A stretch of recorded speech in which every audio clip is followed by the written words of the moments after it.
오늘은 강 가운데 세운 돌이란 제목을 가지고 성도님들과 함께 은혜를 나누고자 합니다.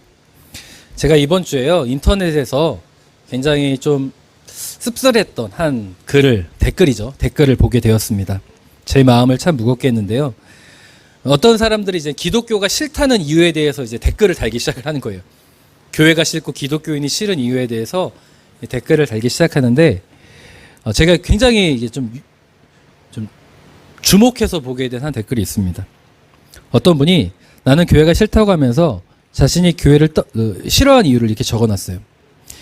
자신에게 임종에 가까운 할아버지가 계셨는데 외숙모께서 우리 할아버지 천국으로 모셔야 된다고 이 교회로 데려가셨다는 거예요. 근데 교회로 가던 와중에 휠체어를 타고 이동하는 중에 교회 앞에서 그만 넘어지셨고 그로 인해서 돌아가시게 됐다는 거예요.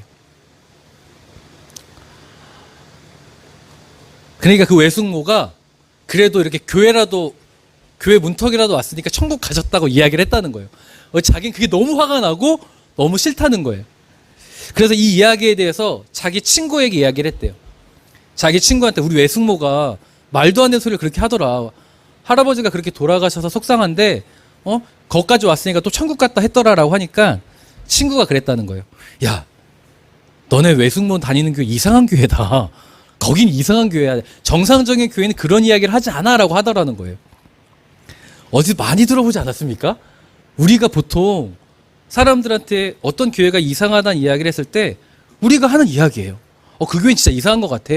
정상적으로 그렇지 않아 라고 하죠. 자, 그러니까 그 친구의 대답을 들은 이 사람이 결국 그분의 눈에는 교회가요, 언제나 책임을 회피하고 분리하면은 떠넘기기 식으로 한다는 거죠. 그래서 그러한 집단은 너무나 이상하고 잘못됐다. 난 너무 싫다라고 아주 구체적으로 글을 적었습니다. 참 그 글을 읽으면서 제 마음이 무거웠어요. 왜냐하면 세상이요, 지금 그 글에 동조를 하고 있고 세상 사람들이 대다수가 그렇게 교회를 보고 있더라는 거예요. 그러다 보니까 저는 동시에 이런 생각이 들었습니다. 만약에 저렇게 교회를 바라보는 사람들이 하나님의 역사와 하나님의 일하심을 직접 눈으로 볼 수 있다면 과연 저렇게 말할까? 왜냐면요, 제가 군대에 있을 때 믿지 않았던 친구들을 제가 굉장히 많이 전도했거든요. 제가 하도 많이 이야기해서 그 부분을 생략하겠습니다. 실제로 그들이 하나님의 일하심을 보니까요, 교회를 가더라는 거예요. 교회를 싫어하던 아이들이요, 교회를 존중하더라는 거예요. 그렇다 보니까 그들이 이 세상 사람들이 하나님의 역사를 실제로 볼 수 있다면 참 아쉽다, 이렇게 말하지 못할 텐데라는 아쉬운 마음이 동시에 들었던 거죠. 성도님들, 리모컨이 안 보일 때가 있습니다. 성도님들이 TV를 보려고 하는데 아무리 찾아도 리모컨이 안 보일 때가 있어요. 자, 그러면 그 리모컨이 어디서 나와요? 경험이 없으세요? 내가 리모컨을 아무리 TV를 켜려고 하는데 리모컨을 아무리 찾으려고 해도 찾을 수가 없을 때가 있어요. 근데 찾다가 어디서 나와요? 어떤 분은 냉장고 속에서 나온다는 분도 있어요. 또 어떤 분은요, 화장실 변기 위에서 나온다는 분도 있고요. 또 어떤 분은요, 혹시 리모컨 찾다가 발견한 곳이 어디였습니까? 성도님들은 소파 쿠션 사이에 끼기도 하고요. 다양한 곳에서 발견이 됩니다. 또 그런 적이 있으시죠? 핸드폰을 잃어버렸어요. 아무리 찾아도 핸드폰을 못 찾겠는 거. 그래갖고 제 아내한테 전화를 걸었습니다. 여보, 나 핸드폰 아무리 찾아도 핸드폰이 어딘지 모르겠어. 참 웃기죠? 핸드폰을 들고 있으면서 핸드폰을 찾아 헤매는 경험이 우리 안에 있습니다. 지금 당장 내 눈에 보이지 않으니까 없다고 생각하는 거예요. 그런데 늘 존재하고 있었던 거죠. 우리의 삶도 그렇습니다. 우리가 숨쉬는 공기를 볼 수 있습니까? 없습니까? 없어요. 이 지구를 붙드는 중력을 우리가 확인할 수 있습니까? 없습니까? 확인할 수는 있지만 눈으로 볼 수는 없죠. 늘 함께하고 있지만 눈에 보이지 않습니다. 그렇지만 눈에 보이지 않지만 그것들이 우리를 가장 강력하게 붙드는 힘이라는 거예요. 마찬가지죠. 하나님의 역사도 그렇습니다. 지금 눈에 보이지는 않는데요. 그 하나님의 역사가 결코 사라지지도 않고 지금도 존재하다는 사실이에요. 믿으십니까? 하나님의 존재는 사라지지 않아요. 눈에 보이지 않을 뿐이지. 그러나 그 하나님의 은혜가 우리를 가장 강력하게 붙드는 힘이라는 것을 꼭 믿으셨으면 좋겠습니다. 그래서 오늘은 이 세상 사람들이 말하는 하나님이 보이지 않으니까 불평하는 목매인 소리를 우리도 하고 있음을 자각하면서 이 여호수아의 말씀을 통해서 지금도 존재하시고 눈에 보이지 않아도 일하시는 하나님의 은혜를 꼭 붙잡고 돌아가는 복된 주일 예배가 될 수 있었으면 좋겠습니다. 자, 오늘 본문은요, 이스라엘 백성들이 요단강을 건너는 상황을 설명하죠. 왜 요단강을 건너니까? 이제 가나안 땅으로 입성해야 하기 때문이었습니다. 자, 여호수아 3장 15절 함께 읽겠습니다. 시작.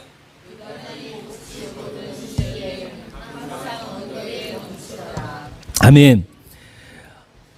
이스라엘 백성들이 이 가나안 땅을 가려면 요단강을 건너야 했어요. 그런데 요단강을 건너려고 하는 그 시기가 곡식 거두는 시기래요. 그때는 어떻대요? 항상 물이 언덕에 넘친대요. 이 곡식 거두는 시기는요, 보통 6월절 전후인데요. 이 곡식을 베기 시작하는 3, 4월경을 이야기합니다. 우리 태양력으로 3, 4월경, 우리 달력으로 3, 4월경을 이야기하는 거예요. 이스라엘은 겨울 동안 우기를 지납니다. 자, 우기를 지나는데 그 11월부터 3월까지가 우기예요. 우기를 지날 동안에 우기라는 게 뭐예요? 비가 많이 내린다는 거잖아요. 비가 많이 내리고요. 또 겨울 동안 비가 내리면서 그 헐몬산에 쌓였던 눈이 비를 맞으면서 녹아내립니다. 그러다 보니까 비도 많이 왔죠. 헐몬산에 있던 눈이 녹아내리면서 요단강으로 이 갈릴리 호수를 통해서 막 이제 오는 거예요. 그러다 보니까 요단강의 수위가 그 어느 때와 다르게 높아지는 거죠. 자, 그래서 이 우기의 강이 현재 우기의 끝자락에 있는 강이라는 것을 표현하고 있는 거예요. 그러다 보니까 물살이 거세고 강폭이 두세 배는 넓어진 상황을 지금 설명하고 있습니다. 고고학적 연구에 따르면요, 이 시기에 요단강은 폭이 1km까지 됐대요. 제가 성지순례 가보니까요, 요단강 폭이요, 한 2, 30m 되려나? 굉장히 좁아요. 그런데 고고학적 연구에 따르면 1km까지 늘어날 정도였다고 하니, 성도님, 2, 30m의 강폭이 1km가 된다는 건 어떤 상황일까요? 말 그대로 재앙의 상황이에요. 재앙의 상황. 성도님들, 가끔 그런 뉴스를 볼 때마다 안타까우면서 이해할 수가 없죠. 비가 많이 내린다고 하는데 왜 굳이 거기 가서 낚시를 하지? 그래서 왜 물에 휩쓸리지? 이런 생각이 들 때가 있어요, 없어요? 그 물살에 휩쓸리면은 곧 죽음의 위협에 직면한다는 걸 너무나 잘 알거든요. 지금 그런 식이라는 거예요. 자, 그럼요, 성도님들, 이때 건너야 됩니까? 안 건너야 됩니까? 이때 건너야 됩니까? 안 건너야 됩니까? 분명 사람들이 수군거렸을 거예요. 하나님이 지금 건너라고 했단 말이에요. 이때, 아니, 성도님들 그때 이스라엘 백성이 돼보세요. 아니, 하나님, 이런 표현하면 좀 그렇지만 하나님 미치신 거 아니에요? 아니, 우리가 이스라엘 백성 돼보라고요. 지금 말도 안 되게 지금 물살이 거세는데 하나님 미치신 거 아닙니까? 어떻게 지금 건너라고 하세요? 이렇게 용기 있게 말하는 사람이 있었을 거고, 용기가 조금 부족한 사람들은 어떻게 했을까요? 자기들끼리 3, 4, 5에 모여서 야, 하나님 미치신 거 아니야?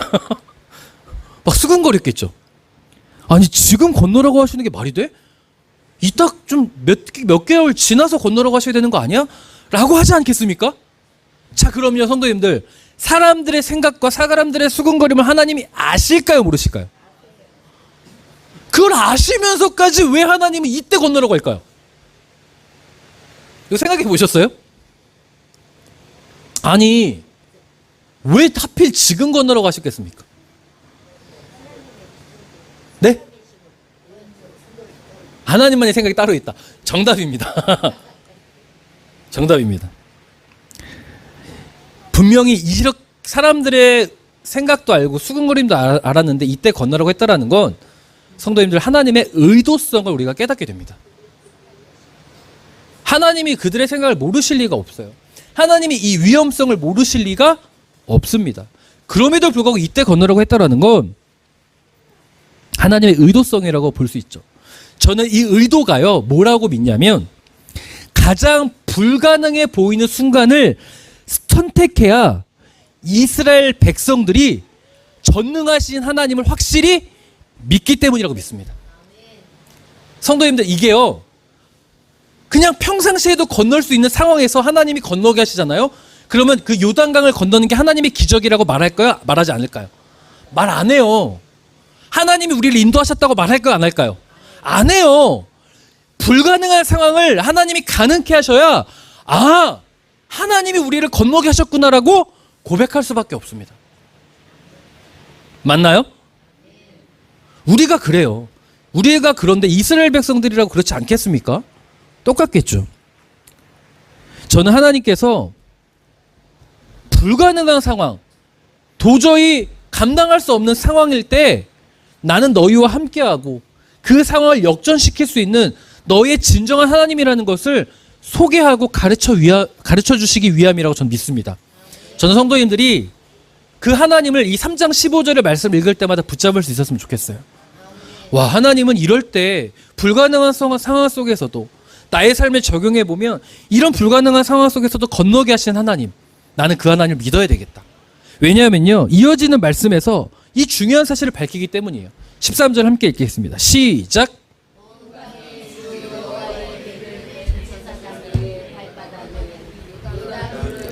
멈추면 요단물 곧 위에서부터 흘러내리던 물이 끊어지고 한 곳에 쌓여 서리라. 아멘.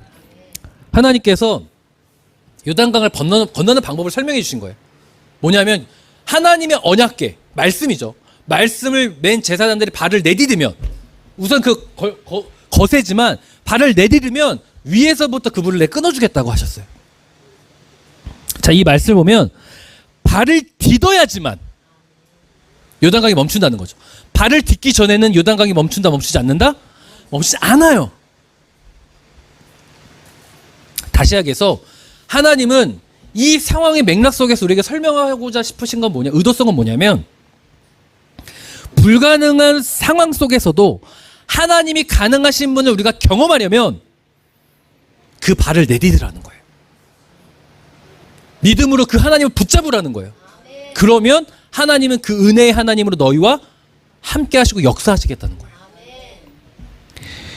그래서 불가능한 순간에도 가능케 하시는 분임을 믿는 믿음으로 발을 내디딜 때 하나님의 역사, 은혜, 공급이 주어진다는 것을 가르쳐주기 위해서 하필 지금 이 시기에 하나님께서 요단강을 건너게 하심을 꼭 기억하셨으면 좋겠습니다. 실제로요, 제사장들이 발을 내딛었죠. 우리가 그 제사장이 돼보세요. 이 발을 내딛을 때 얼마나 무서울까요? 휩쓸리면 끝이야 라는 생각이 들까요, 안 들까요? 근데 그 내딛을 때 위에서부터 흘러내리던 물이 멈추었고 이제 그곳에 거대한 보가 쌓이기 시작을 하죠. 자, 이어서 이런 놀라운 하나님의 기적을 경험한 이스라엘 백성들에게 아주 중요한 장면이 나타납니다. 바로 오늘 우리가 읽은 여호수아 4장 말씀인데요. 백성들이 요단강을 다 건너고 여호수아는 하나님의 명령대로 이스라엘의 12지파 대표를 부릅니다. 그리고 요단강에 있는 돌을 가져와 길갈에다 무엇을 세우게 하죠? 기념비를 세우게 해요. 왜 기념비를 세우게 합니까? 하나님의 역사가 이런 것이라는 걸 기념하고 후손들에게 대대로 기억하게 해서 늘 하나님을 신뢰할 것을 가르쳐주기 위함이었어요. 자, 그런데요, 여호수아의 명령은 여기서 끝이 아니었어요. 이것만이 아니었어요. 자, 여호수아 4장 9절, 성경을 읽다 보면 한 가지 명령이 더 주어지는데요. 여호수아 4장 9절 함께 읽겠습니다. 시작.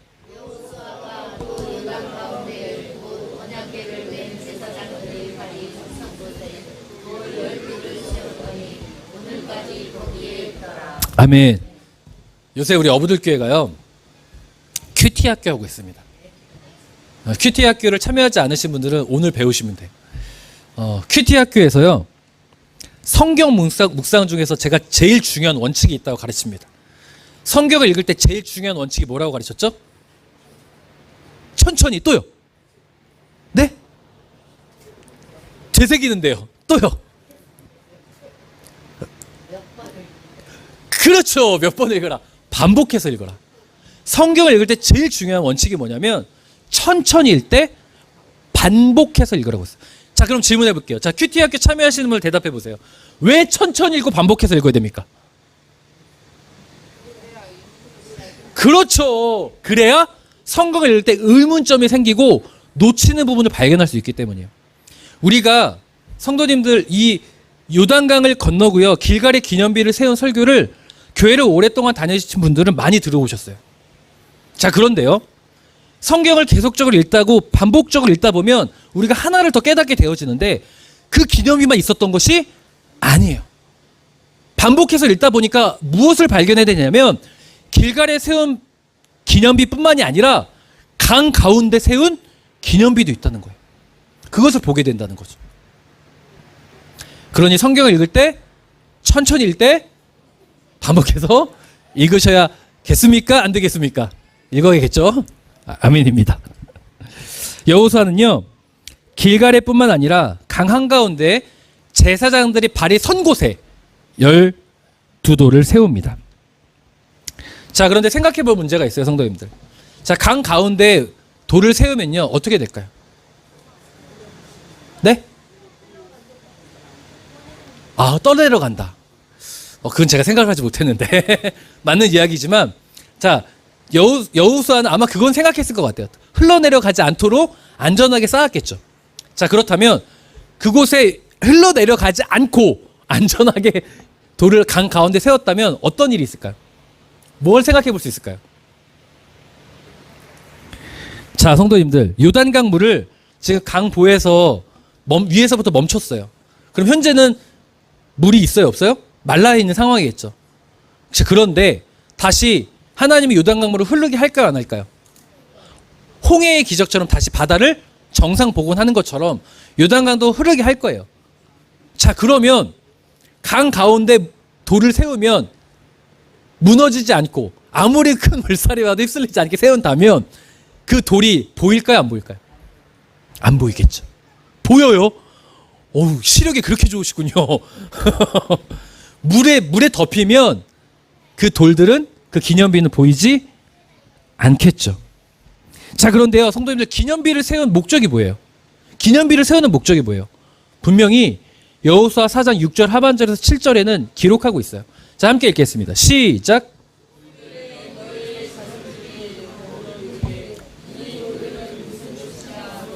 그들에게 이르기를 요단물이 여호와의 언약궤 앞에서 끊어졌나니 곧 언약궤가 요단을 건널 때에 요단물이 끊어졌으므로 이 돌들이 이스라엘 자손에게 영원히 기념이 되리라 하라 하니라. 아멘.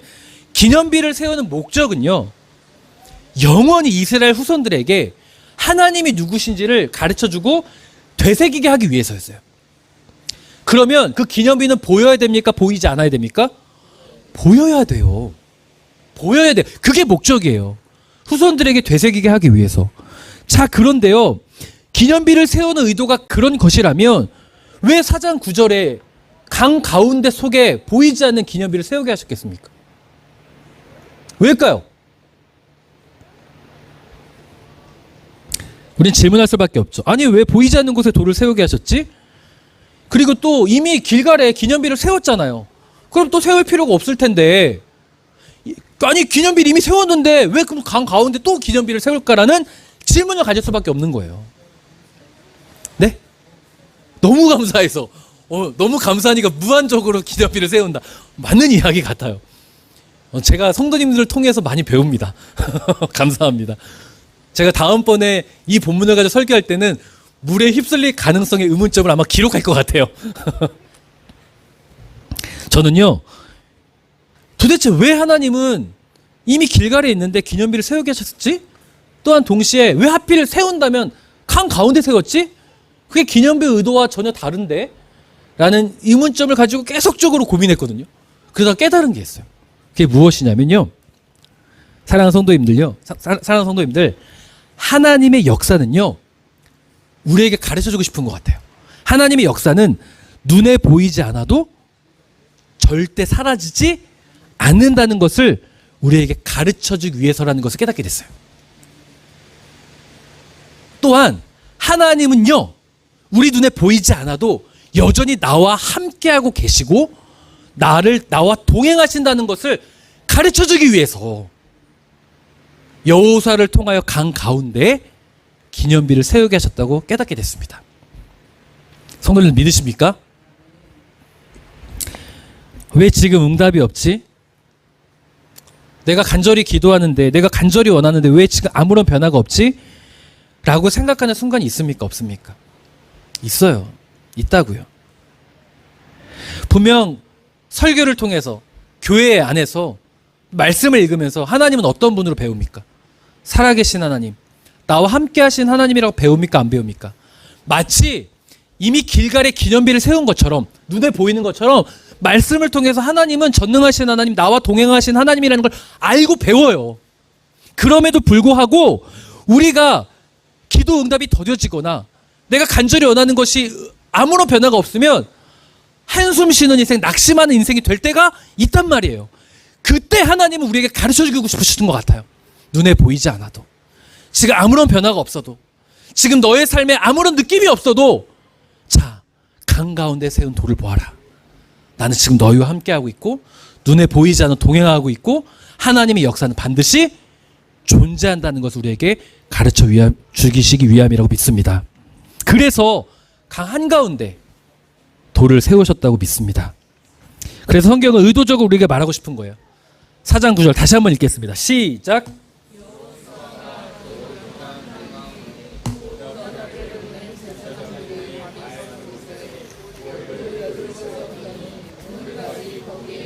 아멘. 성경이 의도적으로 말하고 싶은 게 뭔지 아십니까? 여기에 꼭 밑줄을 그으세요. 오늘까지 거기에 있더라. 눈에 보이지 않은데요, 성경이 밝히고 싶은 것 같아요.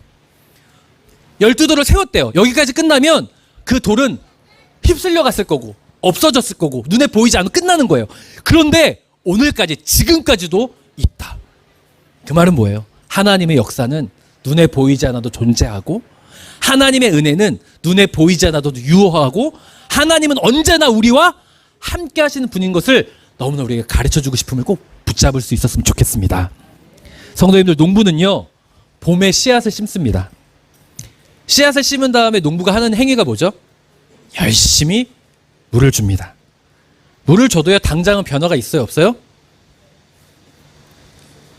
뭐 잡초는 당장 변화가 있죠. 쭉쭉쭉쭉 자라는데 보통 당장 큰 변화가 없습니다. 그래도 꾸준히 물을 줍니다. 왜 계속 물을 줍니까? 땅 속에서 뭐가 자라고 있어요? 그쵸, 씨앗이 자라는데 땅 속에서 뿌리가 자라고 있기 때문입니다. 뿌리가 땅 속에 견고하게 심어져야 씨앗이 온전하게 자라잖아요. 사랑하는 성도님들, 아무런 변화가 없다고 실망하지 마십시오. 내가 원하는 대로 지금 현재 일이 이루어지지 않는다고 해서 실망하지 마세요. 하나님은요, 우리의 기도를 절대 외면하지 않습니다. 현재 그 땅 속에 뿌리를 자라게 하는 것처럼 눈에 보이지 않아도 여전히 우리와 함께하고 계심을 꼭 믿으셨으면 좋겠어요. 제가 군대에 있을 때요, 굉장히 상처받은 적이 있습니다. 왜냐하면요, 성도님들, 남자 성도님들, 그 군대 갔을 때 가장 행복했던 시간이 언제세요? 언제십니까? 저 개인적으로는 일반화할 수 없기 때문에 제 개인적 경험에 의하면 군대에서 저한테 개인적으로 가장 행복했던 시간은 편지가 도착할 때였어요.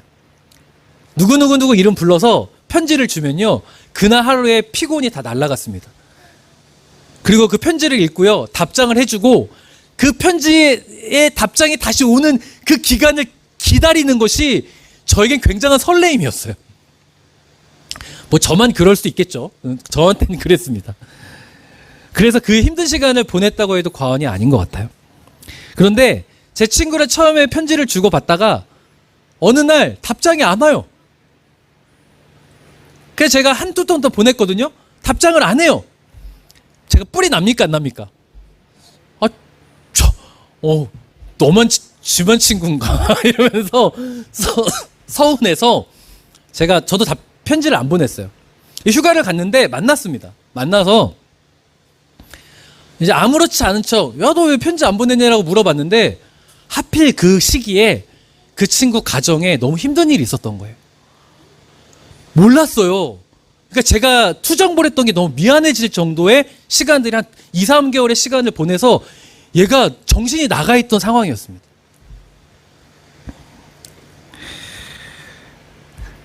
오히려 걔가 저한테 미안하다고 하는 거예요. 그때 못해서 미안하다. 걔가 미안해야 돼요? 제가 미안해야 돼요? 그 친구는 모르지만 제가 서운해하고 투정 부렸던 걸 혼자선 제가 미안해야 되겠죠. 성도님들, 하나님은요, 우리가 드린 기도를 다 받으십니다. 지금 당장 답장이 안 올 수 있어요. 그런데요, 하나님의 때에 우리의 오해가 풀리고요, 하나님의 때에 우리의 서운함이 눈 녹듯 사라지는 은혜를 우리는 반드시 경험하게 될 줄 믿습니다. 제 친구를 휴가 가서 만났을 때 오해가 눈 녹듯이 풀리듯이 하나님의 때가 있으면 내가 하나님께 낙심하고 원망하고 불평했던 것이 무색할 만큼 하나님의 은혜가 주어진다는 것을 꼭 붙잡으셨으면 좋겠어요. 물속의 기념비는 우리에게 보이지 않아도 우리와 함께 하신 하나님을 믿고 신뢰할 것을 촉구하는 말씀인 줄 믿습니다. 그렇기 때문에 이 말씀을 꼭 붙잡으셨으면 좋겠어요. 히브리서 11장 1절 함께 읽겠습니다. 시작.